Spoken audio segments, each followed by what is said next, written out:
Един дух хванал бай Ганьо, американецът и един негър и им казал: „Ще ми имитирате с жестове някой ваш спорт. Ако го позная, ще ви изям. Ако не го позная, ви пускам.“ Започнал негърът, подскачал там, правил се, че хвърля топка. Духът: „А, това е лесно, това е баскетбол!“ И го изял. Американецът започнал, тичал наляво-надясно, замахвал с ръце и така нататък. Духът: „И това е лесно, това е бейсбол!“ И го изял.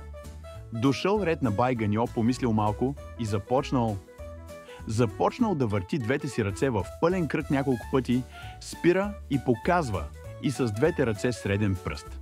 След това пак върти двете си ръце в пълен кръг, спира и показва и с двете си ръце среден пръст.